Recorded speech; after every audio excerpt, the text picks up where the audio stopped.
मार्कण्डे प्रोक्तं हरिहराभिन्नतावर्णनस्तोत्रम् मार्कण्डे उवाच। शिवाय विष्णुरूपाय विष्णवे शिवरूपिणे यथान्तरं न पश्यामि तेन तौ विष्णुपरशिवम्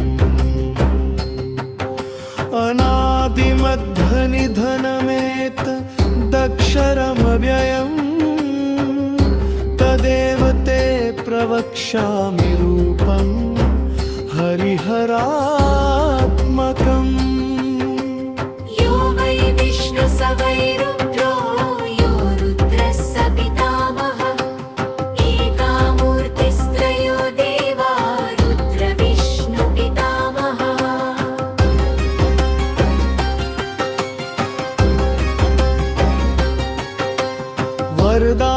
वरदालोककर्तारो लोकनाथा स्वयं भुवः अर्धनारीश्वरास्ते तु व्रतं तीव्रं समाश्रिता।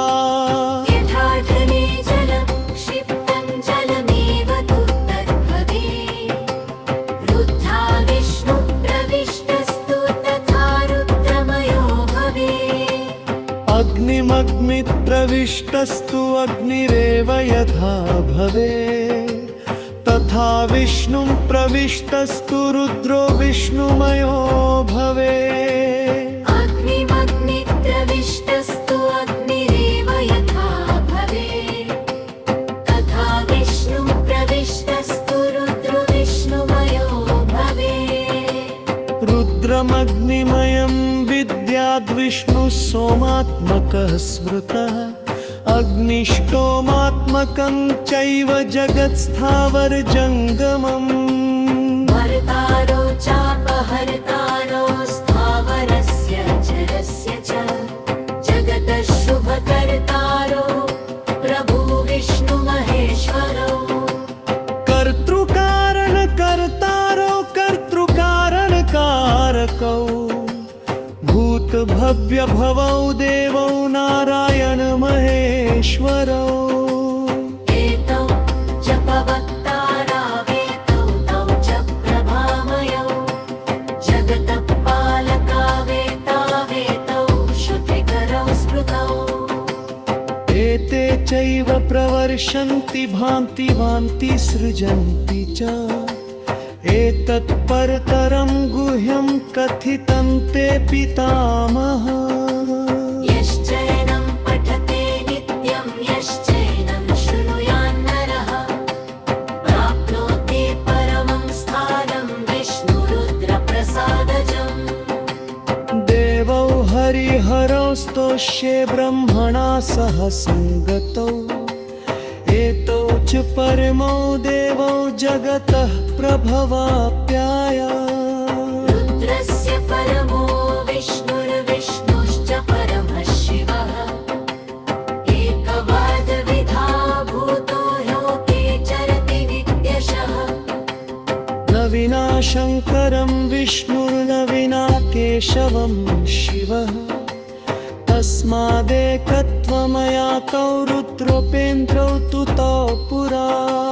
नमायुग्राय कृष्णाय नमः संहतचारिणे नमः सुदर्धनेत्राय त्रिनेत्राय च वे नमः। नमः पिङ्गलनेत्राय पद्मनेत्राय वै नमः। नमः कुमारगुर्वे प्रद्युम्न गुर्वे नमः। नमो धरणीधराय गङ्गाधराय वै नमः। नमो मयूरपिच्छाय नमः केयूरत्नाहिरणे। नमः कपालमालाय वनमालाय वै नमः। नमस्त्रिशूलहस्ताय चक्रहस्ताय वै नमः। नमः कनकगण्डाय नमस्ते रुद्रगणनिने नमश्चर्मणे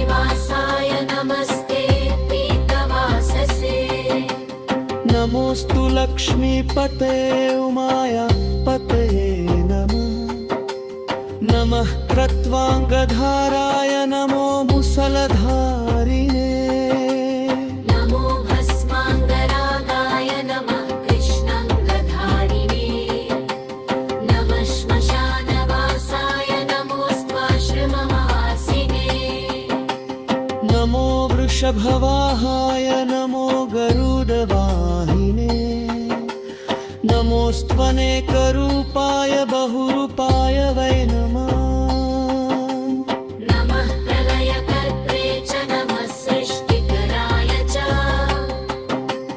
नमोऽस्तु बहरूपाय नमो भैरवरूपिणे विरूपाक्षाय देवाय नमः सौमेक्षणाय च दक्षयज्ञविनाशाय बलेर्नियमनाय च नमः पर्वतवासाय नमः सागरवासिने नमः सुररिपुघनाय त्रिपुरघनाय वै नमोऽस्तु नरकग्नाय नमः कामाङ्गनाशिने पुष्पदन्तविनाशाय नमो मधुविघार्तने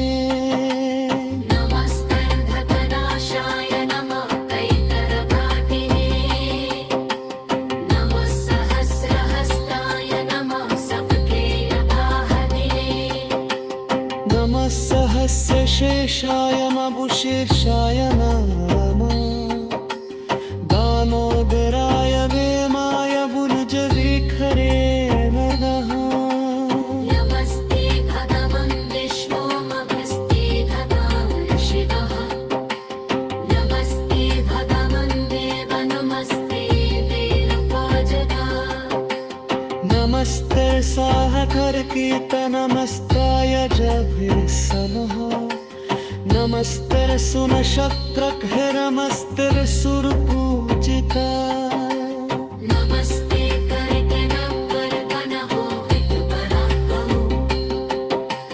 ऋषिकेशनमस्तिस्कसुरगणेश नमोस्तुते इमं स्तवन्योरित्रस्य विष्णोश्च नमः हरः समेत्तर्षितः सर्वैः स्थितो तस्य महात्मा